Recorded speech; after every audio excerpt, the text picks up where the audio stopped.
எனக்கு பக்கத்தில் உட்கார்ந்துருக்கக்கூடிய அந்த இணையர்களோட பேசிக் கொண்டிருந்தேன். மணமகனுடைய பேர் அஸ்வின். அஸ்வின் தானே? சந்தோஷ். சந்தோஷ். மணமகள் பேர் லக்ஷ்மி. லக்ஷ்மி. சந்தோஷ் கிட்ட கேட்டேன், எப்படிப்பா தெரியும் அப்படின்னு. நினைச்சேன் காதல் திருமணம் தான் அப்படின்னு சொன்னாரு. எப்படிப்பா பழக்கம் அப்படின்னா, ஒரு வருஷமா ஒரே இடத்துல வேலை பார்க்கறானே.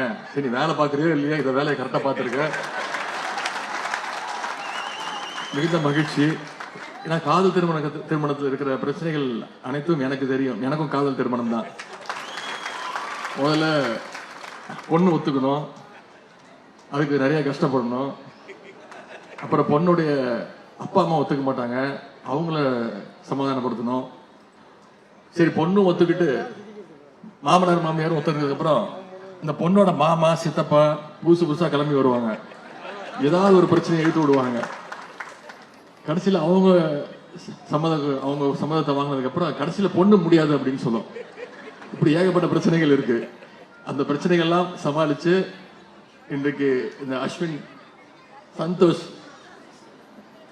பேரை தப்பா சொல்றேன்னா, அந்த பையன் பொண்ணு என்னமா படிச்சிருக்குன்னா திரு முடிச்சான். சொன்ன, நீ வேலை பார்த்தியா, இந்த பொண்ணு என்ன படிச்சிருக்குன்னு கேட்டியா அப்படின்னு. இல்லைண்ணே, பதட்டத்துல மறந்துட்டேன் அப்படின்னா. இனிமேலும் இந்த தம்பதிகள் போல வந்திருக்கக்கூடிய பல தம்பதிகள் காதல் திருமணம் நினைக்கிறேன். யார் யார் காதல் திருமணம் கை தூக்குங்க.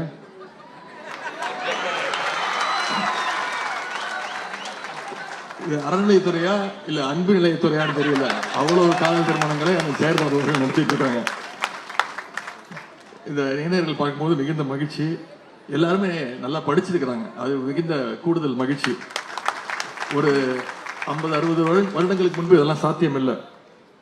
மணமக்களை நான் கேட்டுக்கொள்றேன், உங்களுடைய அப்பா அம்மா உங்களுடைய தாத்தா பாட்டியுடைய திருமண பத்திரிகைகள் எடுத்து பார்த்தீங்கன்னா அவங்க பேருக்கு பின்னாடி அவங்க வாங்கின படிச்ச பட்டம் பேர் இருக்காது, அவங்களுடைய சமுதாய பேர், அவங்களுடைய சாதி பேர் தான் இருந்திருக்கும்.